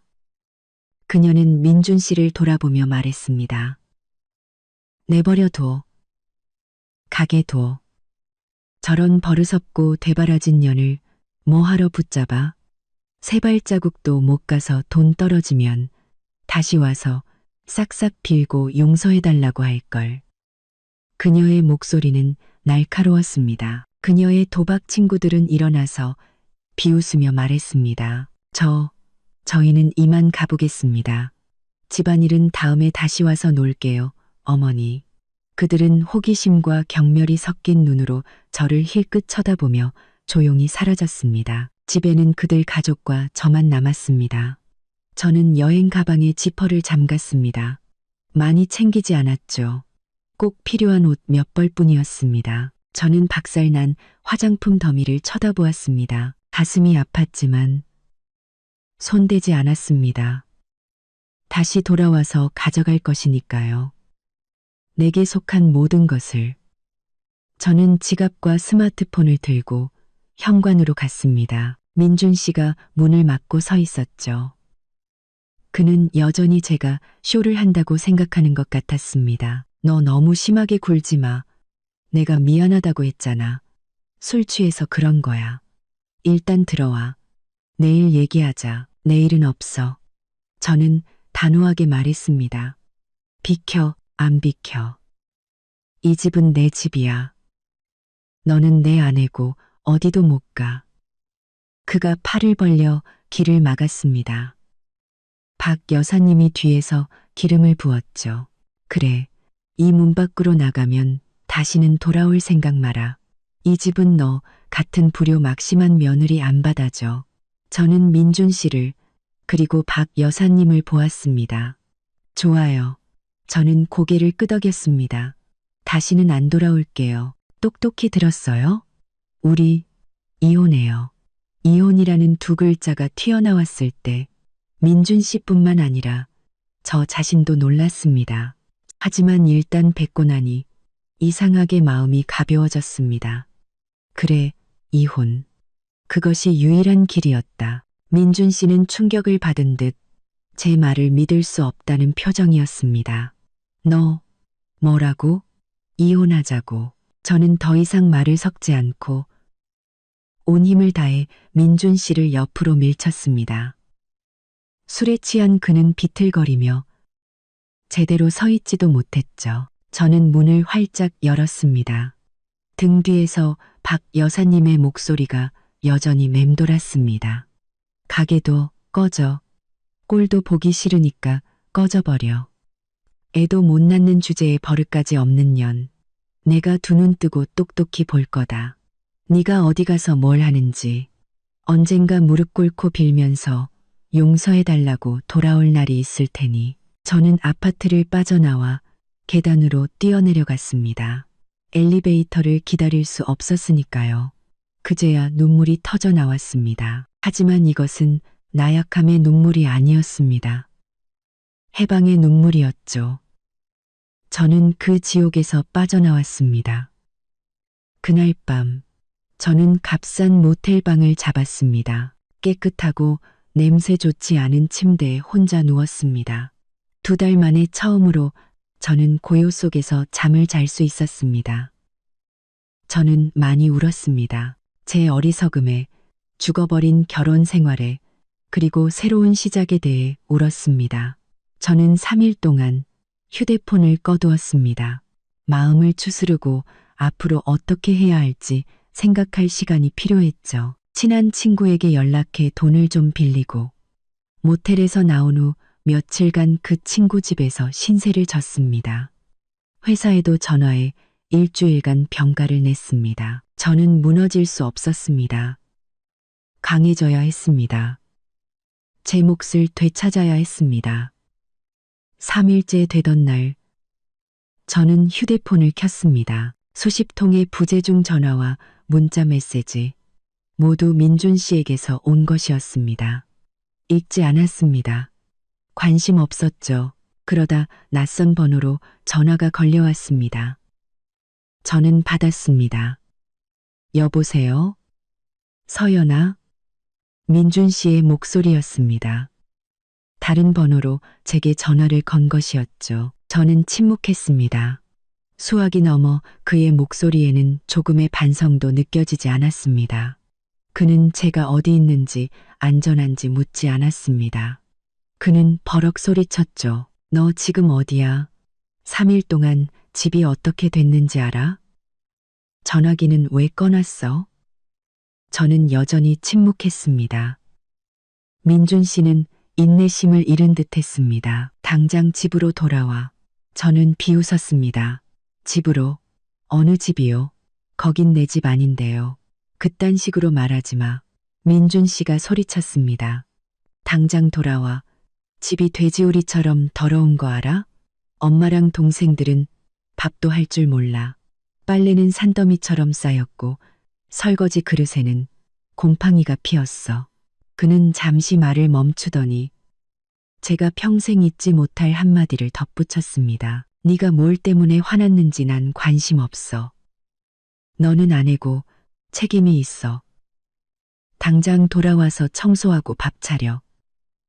엄마랑 동생들 3일 동안 굶었단 말이야. 저는 기가 막혔습니다. 제 귀를 의심했죠. 그는 제게 사과하려고 전화한 것이 아니었습니다. 저를 붙잡으려고 전화한 것도 아니었죠. 그는 저를 그의 가족을 위한 무급 가사도우미로 보모로 소환하고 있었던 것입니다. 그들 눈에 저는 아내도 며느리도 아니었습니다. 저는 요리하고 청소하고 가장 중요하게는 제 돈을 써가며 그들을 봉양하는 도구였습니다. 제가 사라지자 ATM, 기계와 무료 가정부가 사라진 것입니다. 그리고 그제야 그들은 당황하기 시작한 거죠. 민준 씨, 저는 깊게 숨을 들이쉬고 무서울 정도로 차분한 목소리로 말했습니다. 똑똑히 들어요. 첫째, 나 안 돌아가요. 절대로. 이스로꼬, 이스로던. 둘째, 변호사 선임했어요. 이혼 서류 곧 그쪽으로 갈 테니 도장 찍을 준비나 해요. 셋째, 저는 이를 악물었습니다. 도장 찍을 준비나 해요. 둘째, 변호사 선임했어요. 변호사 선임했어요. 변호사 선임했어요. 당신이랑 당신 가족, 이제 알아서들 해요. 알아서 밥해 먹고, 알아서 빨래하고, 당신들이 어지른 그 난장판, 알아서 돈 내고 치우라고요. 제가 전화를 끊으려 하자 민준 씨가 소리쳤습니다. 네가 감히 이혼을 해. 이혼이 쉬울 줄 알아. 재산은 어떡할 건데. 이 집이랑 살림들. 저는 크게 웃었습니다. 재산? 당신이 감히 재산 얘기를 해? 바로 그때 다른 전화가 걸려왔습니다.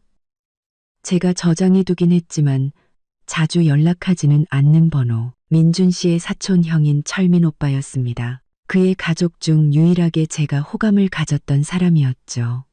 그는 다른 도시에 살았고 꽤 사리분별이 있는 사람처럼 보였습니다. 민준 씨, 나 전화 왔어. 할 말 많을 텐데 우리 변호사 기다려.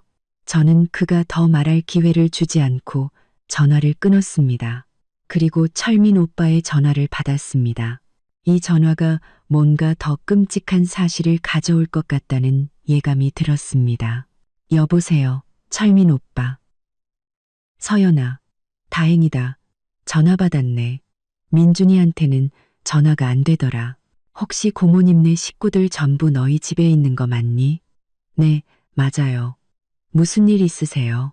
아이고, 세상에. 내가 방금 고향에 전화해봤거든. 철민 오빠의 목소리는 다급했습니다. 고모님 댁에 홍수가 났다고 해서 걱정돼서 이장님한테 전화해서 상황을 여쭤봤어. 근데 이장님이 뭐라고 하셨는지 알아? 제 심장이 미친 듯이 뛰기 시작했습니다. 이장님 말이 홍수가 나긴 했는데, 근데 그거 2달 전에 다 끝났대. 물 차오르고 3일 만에 싹 다 빠졌다고. 시골에 아무 집도 피해본 곳 없고 그냥 마당에 물 좀 찼던 게 전부래. 휴대폰이 제 손에서 떨어져 친구 집 바닥에 탁 소리를 내며 부딪혔습니다. 하지만 저는 그 소리를 듣지 못했습니다. 귀가 멍멍해지고 주변의 모든 소리가 사라졌습니다. 제 머릿속에는 철민 오빠의 목소리만 맴돌았습니다. 그 소리는 대꼬 소리 때, 그 소리 때, 대꼬꼬, 그 소리 때 2달 전에 다 끝났대. 아무 집도 피해본 곳 없어. 그냥 마당에 물 좀 찼던 게 전부래. 저는 그 자리에 얼어붙었습니다. 제 얼굴이 하얗게 질리는 것을 본 친구가 놀라 달려와 저를 부축했습니다. 서연아, 너 왜 그래? 무슨 일이야? 저는 대답할 수 없었습니다. 온몸이 부들부들 떨렸습니다. 추워서도 무서워서도 아니었습니다. 분노 때문이었습니다. 너무나 오랫동안 잠자고 있던 화산이 마침내 폭발하여 모든 것을 불태워버릴 듯한 극한의 분노, 거짓말, 모든 것이 연극이었습니다. 제 남편과 그의 가족들이 완벽하게 짜놓은 연극, 홍수, 남루한 옷차림, 박 여사님의 눈물, 내 시누이들의 한탄, 모든 것이 거짓이었습니다. 그들은 피난을 온 것이 아니었습니다. 침략을 온 것이었죠.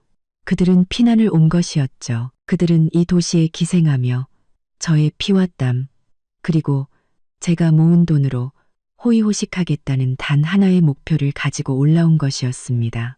저는 웃었습니다. 울음보다 더 소름 끼치는 웃음소리였죠. 제 어리석음에 웃었습니다. 평범한 회사원, 배울 만큼 배운 제가 어떻게 시골의 한 가족에게 이렇게 완벽하게 속아 넘어갈 수 있었을까요? 저는 그들을 믿었고, 동정했고, 허리가 휘도록 그들을 모셨고, 제 적금을 전부 깨서 그들의 재난을 돕고자 했습니다. 결국 저는 그들이 코를 꿰어 끌고 다니는 소에 불과했던 것입니다. 그들은 기생충일 뿐만 아니라 사기꾼 무리였습니다. 철민 오빠. 저는 휴대폰을 주워들고 목소리가 떨리지 않도록 애썼습니다. 고마워요. 이제 제가 뭘 해야 할지 알겠어요. 저는 전화를 끊었습니다. 저는 3일 전에 서연이가 아니었습니다. 더 이상 묵묵히 참고 견디는 아내가 아니었습니다. 2달간의 지옥과 가낭 2세기의 사기극은 과거의 저를 완전히 죽여버렸습니다. 지금의 저는 오직 복수심과 정의를 되찾겠다는 결심만이 남았습니다. 너 괜찮아, 서연아? 친구가 걱정스럽게 물었습니다. 저는 친구를 보며 차가운 미소를 지었습니다. 괜찮아. 나 곧 자유로워질 거야. 휴대폰 좀 빌려줘. 전화 몇 통 해야겠어. 첫 번째 전화는 제 변호사에게였습니다. 건공정공, 저는 그녀에게 민준 씨의 월급 거짓말과 빚부터 그의 가족 전체가 홍수를 빌미로 저를 속인 사실까지 모든 것을 털어놓았습니다. 수화기 넘어 변호사님의 목소리에서도 분노가 느껴졌습니다. 서연 씨, 걱정 마세요. 이 증거만으로도 충분해요. 그들은 사기 및 재산 편취죄에 해당할 수 있습니다. 이제 어떻게 하고 싶으세요? 제게 속했던 모든 것을 되찾고 싶어요. 저는 이를 갈았습니다. 그들을 빈털터리로 만들고 최대한 빨리 이혼하고 싶어요. 알겠습니다. 하지만 그 전에 그 아파트로 다시 돌아가야 해요. 서연 씨가 구매한 가구나 가전제품의 영수증이나 구매 증빙 자료를 모두 챙겨야 합니다. 혹시 보관하고 계신가요? 네. 파일 하나에 전부 모아뒀어요. 저는 모든 영수증을 보관하는 습관이 있었습니다. 좋아요. 그럼 계획은 이렇습니다. 2번째 전화. 저는 포장이사 업체에 전화를 걸었습니다. 여보세요. 이사 서비스를 예약하고 싶은데요.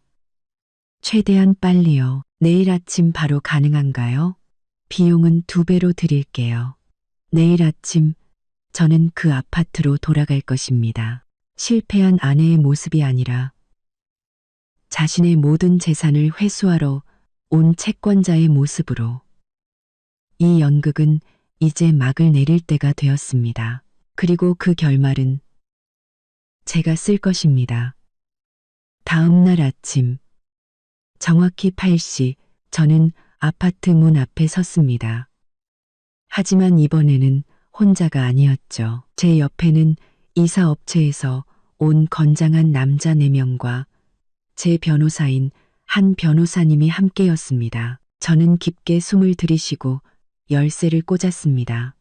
집안은 제가 상상했던 그대로 엉망진창이었습니다. 제가 떠난 지 3일 만에 집은 완벽한 쓰레기장이 되어 있었죠. 곰팡이 핀 음식물 쓰레기 냄새, 퀴퀴한 빨래 냄새, 담배 냄새가 뒤섞여 역겨운 공기를 만들어내고 있었습니다. 곰팡이 핀 음식물, 쓰레기 냄새. 곰팡이 핀 음식물, 쓰레기 냄새. 박 여사님과 4명의 시누이들은 아직 자고 있었습니다. 냄새나는 이불 더미 속에서 깊이 잠들어 있었죠. 제가 곧 알아서 돌아와 모든 것을 치워줄 거라고 생각했나 봅니다. 제가 문을 여는 소리에 그들이 잠에서 깼습니다. 박 여사님이 부스스한 머리로 안방에서 걸어 나오며 저를 보자마자 눈을 부릅떴습니다. 네가 여긴 어쩐 일이야. 영영 가버린 줄 알았더니. 지아와 소희도 작은 방에서 비척거리며 일어났습니다. 지아는 저를 보고 입술을 삐죽였습니다. 이제 잘못한 거 알았어? 돌아왔으면 청소나 빨리 해. 우리 며칠 굶었단 말이야. 저는 아무 말도 하지 않고 한 걸음 뒤로 물러섰습니다. 제 변호사인 한 변호사님이 앞으로 나섰습니다. 그녀는 깔끔한 정장 차림에 서류 파일을 들고 있었고 그 기세는 압도적이었습니다. 박순자 씨 맞으시죠? 한 변호사님이 또렷하고 단호한 목소리로 말했습니다. 저는 의뢰인 이서연 씨의 변호사 한지수입니다. 다음 버르롭고 간호한 목소리로 말했습니다. 오늘 저희가 온 것은 청소를 하러 온 것이 아니라 재산을 회수하러 온 것입니다. 박 여사님은 멍한 표정을 지었습니다. 변호사? 재산. 너희 지금 무슨 소리를 하는 거야? 저는 차갑게 웃었습니다. 어머니, 불효 막심한 며느리가 돌아왔어요. 시골 홍수는 재미있으셨어요. 물도 금방 빠지고 마당만 좀 잠겼다던데 피난 오시느라 고생 많으셨겠어요. 제 말은 폭탄과 같았습니다. 박 여사님의 얼굴은 새하얗게 질렸고 4명의 시누이들도 그 자리에 얼어붙었습니다. 네가 지금 무슨 소리를 하는 거야? 박 여사님이 더듬거렸습니다. 제가 무슨 말을 하는지 어머니가 제일 잘 아시겠죠. 당신들과 말싸움할 시간 없어요. 오늘 나는 내가 산 모든 것을 되찾으러 왔으니까요. 팀장님, 일 시작해 주세요. 이사업체 직원 4명이 즉시 집 안으로 흩어졌습니다. 잠깐만. 박 여사님이 소리치며 그들을 막아섰습니다. 너희 뭐 하는 짓이야? 이 집은 내 아들 집이고 이 물건들도 다 내 아들 거라고. 한 변호사님이 서류 파일을 그녀의 얼굴 앞에 내밀었습니다. 자세히 보시죠. 이 집에 있는 TV, 냉장고, 세탁기, 소파, 침대, 옷장 등 모든 가구는 이서연 씨가 혼인 전 재산으로 구매한 것입니다. 여기 모든 영수증과 카드 내역서가 있습니다. 법적으로 이는 이서연 씨의 고유 재산이며 저희는 이를 회수할 완전한 권리가 있습니다. 말도 안 돼.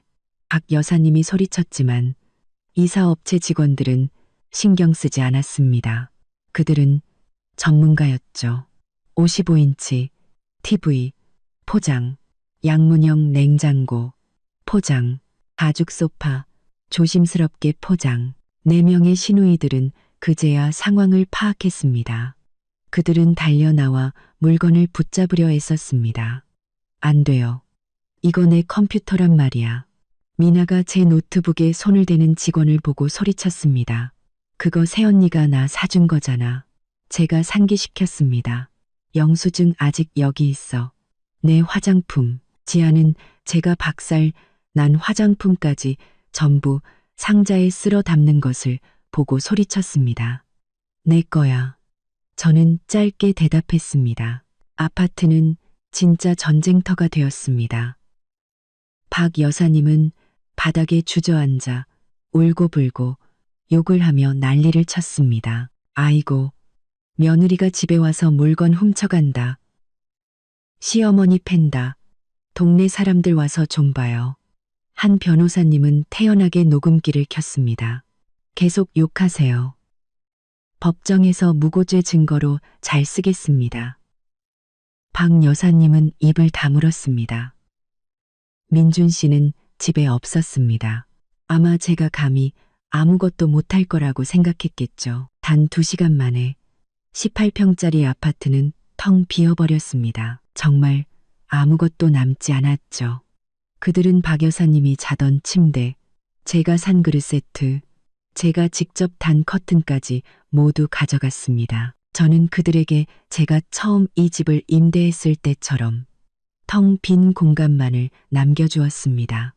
저는 텅 빈 거실 한가운데 넋을 잃고 앉아있는 박 여사님 앞으로 걸어갔습니다. 그리고 그녀 앞에 두 가지를 내려놓았죠. 하나는 제가 이미 납부한 이번 달 월세 고지서와 엄청난 금액이 찍힌 전기 및 수도 요금 고지서였습니다. 다른 하나는 제 서명이 이미 되어 있는 이혼 소송 서류였습니다. 아드님더러 여기에 도장 찍으라고 전해주세요. 저는 차분한 목소리로 말했습니다. 모든 가구는 중고로 처분할 생각이에요. 그 돈은 지난 2달간 제가 당신 가족의 보모 노릇을 한 대가라고 생각하죠. 이제 우리는 서로 빚진 것 없습니다. 저는 몸을 돌려 걸어 나갔습니다. 4명의 시누이들은 벽에 웅크리고 서서 저를 마치 괴물처럼 쳐다보았습니다. 등 뒤에서 박 여사님의 마지막 외침이 들려왔습니다. 너 후회하게 될 거야. 우리 민준이가 너 고소할 거라고. 너 절대로 편하게 못 살 줄 알아. 저는 돌아보지 않았습니다. 그 문 밖으로 나와 바깥의 공기를 깊게 들이마셨습니다. 자유. 마침내 저는 자유로워졌습니다.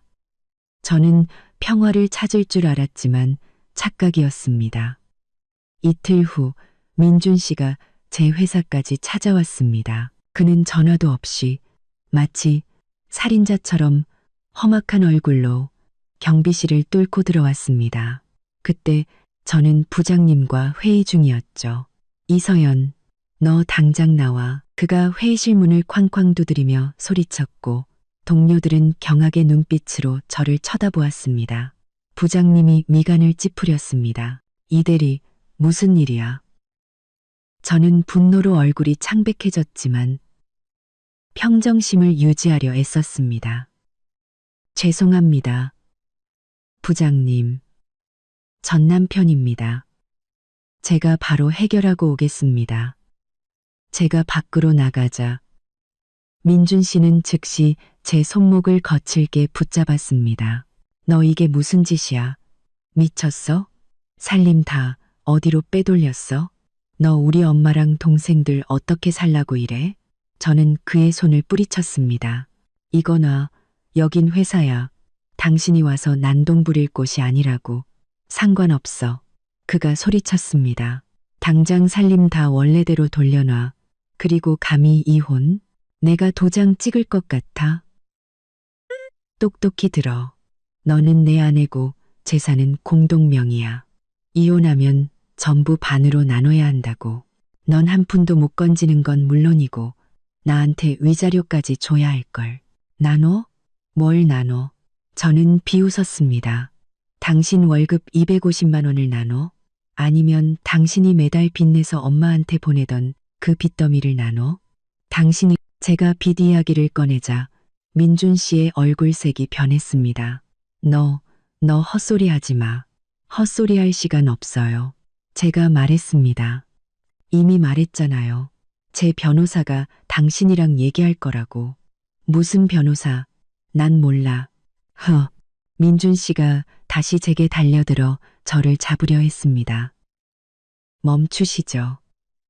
단호한 목소리가 울려 퍼졌습니다.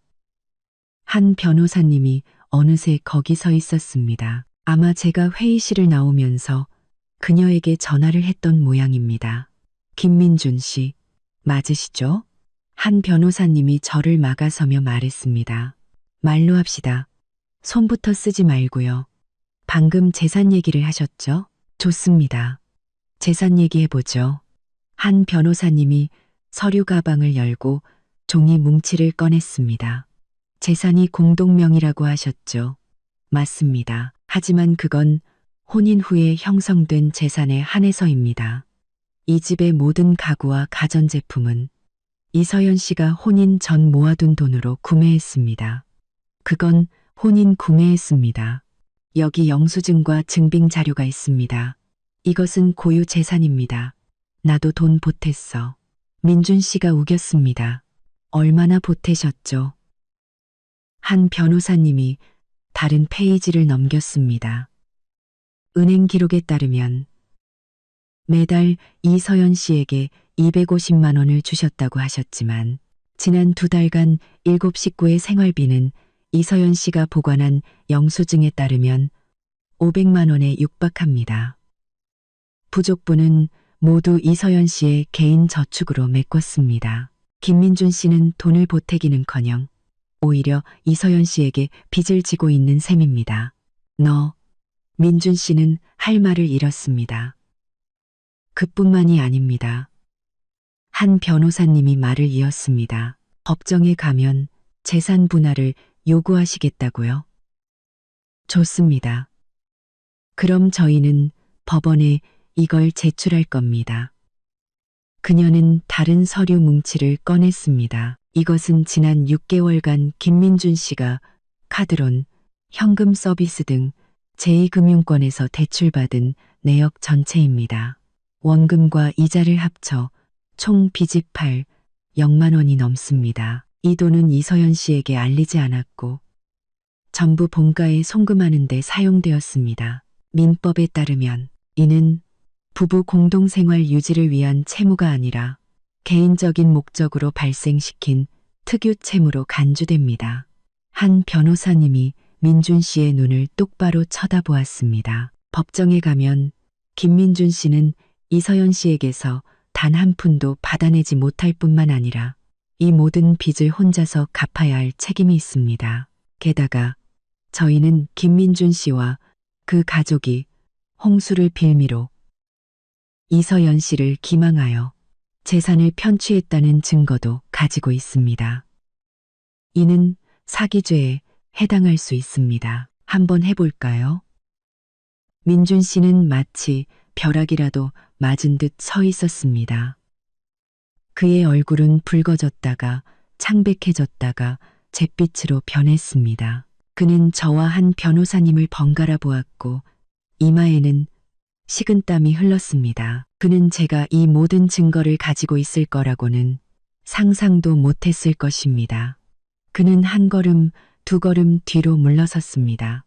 처음에 그 기세는 온데간데 없었죠. 어떻게 하시겠습니까? 김민준 씨? 한 변호사님이 이혼 서류를 내밀었습니다. 여기에 서명하시겠습니까?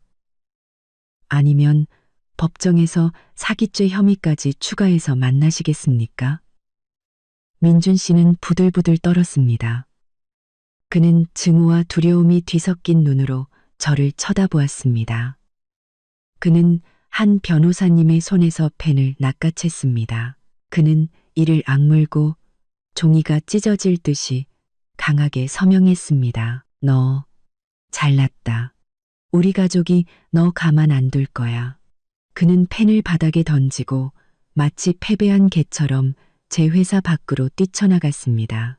저는 서류 위에 삐뚤빼뚤한 서명을 보며 긴 한숨을 내쉬었습니다. 마침내 악몽이 정말로 끝났습니다. 이혼 후 3개월 저는 다시 태어난 것 같았습니다. 일에만 몰두했고 제가 맡았던 프로젝트는 큰 성공을 거두었습니다. 부장님께 좋은 평가를 받아 월급이 1.5배 인상된 팀장으로 승진했습니다. 저는 중고 가구를 판 돈과 새 월급으로 조용하고 안전한 동네에 작은 오피스텔을 얻었습니다. 제 취향에 맞는 아기자기한 소품들로 다시 집을 꾸몄죠. 요가를 배우고 새로운 요리를 배우기 시작했습니다. 혼자만의 자유로운 삶은 정말 최고였습니다. 성자만의 자유로운 삶은 정말 최고였습니다. 민준 씨와 그의 가족에 대한 소식은 듣지 못했습니다. 그러던 어느 날 철민 오빠에게서 전화가 왔습니다. 서연아, 방해했다면 미안해. 그냥 고맙다는 말을 하고 싶어서. 제가 뭐려? 오빠. 저는 의아했습니다. 고모님네 식구들 고소하지 않아줘서 고맙다. 철민 오빠의 목소리는 슬펐습니다. 고모님네 식구들 고소하지 않아줘서 네가 떠난 후에 월세를 못 내서 집주인한테 쫓겨났대. 집을 너무 더럽게 써서 마룻바닥까지 망가뜨리는 바람에 보상금까지 물어줘야 했는데 돈이 어디 있겠어. 그럼 지금은 어떻게 지내요? 민준이 말이야. 오빠가 한숨을 쉬었습니다. 내 회사에서 난동 부린 것 때문에 회사에서 잘리고 빚 문제까지 터져서 지금은 지방공단 기숙사에 숨어 지낸대. 엄마랑 동생들은 받아주지도 못하고 고모님이랑 4명의 딸들은 서울에서 버티지 못하고 결국 초라하게 고향으로 돌아갔어. 며느리 등쳐먹으러 서울 갔다는 소문이 동네에 다 퍼져서 고개도 못 들고 다닌다더라. 자업자득이지. 저는 침묵했습니다. 통쾌하지도 그렇다고 동정심이 들지도 않았습니다. 그것은 그들의 탐욕과 거짓말에 대한 대가였습니다. 반년 후 대학 동창회에서 저는 선우 오빠를 다시 만났습니다. 그는 한 학년 선배였고 학과 전체에서 유명했던 훈남이었습니다. 공부도 잘하고 성격도 좋았죠. 예전에 저는 멀리서 그를 바라보기만 했습니다. 그는 이제 IT 회사의 대표가 되어 있었고 여전히 멋지고 어른스러웠으며 저를 보는 눈빛은 예전처럼 따뜻했습니다. 그 역시 2년 전 아내의 외도를 알게 된 후 이혼했다고 했습니다. 이런 자리에서 다시 만날 줄은 몰랐네. 선우 오빠가 웃으며 제게 오렌지 주스를 건넸습니다. 서연이 너 많이 달라졌다. 훨씬 강해지고 예뻐졌어. 저희는 지난 일들과 겪었던 실패에 대해 오랫동안 이야기했습니다. 그리고 우리 사이의 공통점이 너무나 많다는 것을 깨달았죠. 둘 다 결혼에 실패한 경험이 있었고, 둘 다 존중을 바탕으로 한 진실한 사랑을 갈망하고 있었습니다. 선우 오빠는 천천히, 하지만 꾸준히 제게 다가왔습니다. 그는 둘만의 세상을 약속하지 않았습니다. 대신 이렇게 말했죠. 내 세상에 나와 함께 들어와서 같이 만들어가지 않을래? 나한테 집도 있고 차도 있지만 가장 중요한 건 너에 대한 절대적인 존중이야. 그는 말보다 행동으로 보여주었습니다. 저를 그의 집에 인사시켰죠. 그의 부모님은 은퇴한 교사로 온화하고 현명한 분들이셨습니다. 그분들은 제게 말씀하셨습니다. 우리는 너희가 행복하기만 하면 된단다. 부모님은 은퇴한 교사로 과거는 과거일 뿐이니 뒤에 남겨두렴. 제가 그 지옥 같은 아파트에서 나온 지 1년 후 저는 2번째 웨딩드레스를 입었습니다. 가족과 가장 친한 친구들만 모인 작고 따뜻한 결혼식이었습니다. 저희는 함께 더 넓은 새 집을 샀습니다. 제가 꽃을 심을 수 있는 작은 정원도 있었죠. 가끔 민준 씨에 대한 소식을 듣습니다. 그는 여전히 빚을 갚으며 작은 회사에서 근근히 살아가고 있다고 했습니다. 그의 어머니와 여동생들도 고향으로 돌아간 후 예전처럼 위세를 부리지 못하고 사람들의 눈을 피해 조용히 지낸다고 했습니다. 언젠가 무릎 꿇고 돌아와 빌 것이라던 박 여사님의 저주는 결국 그녀의 가족에게 돌아간 셈입니다. 저는 어린 아들에게 책을 읽어주고 있는 선우 오빠를 바라보았습니다. 그가 고개를 들어 저를 보며 미소 지었습니다. 저는 깨달았습니다. 행복이란 결코 넘어지지 않는 것이 아니라는 것을. 행복이란 넘어진 후에 다시 일어설 용기를 내고 해로운 것들을 떠나보내고 진정으로 자신에게 걸맞은 사람을 찾는 것이라는 것을. 산대로 가시네 다시 이로 가도록 가시네게 저는 마침내 행복을 찾았습니다. 끝까지 이야기를 들어주셔서 진심으로 감사합니다. 다음 영상에서 다시 뵙겠습니다.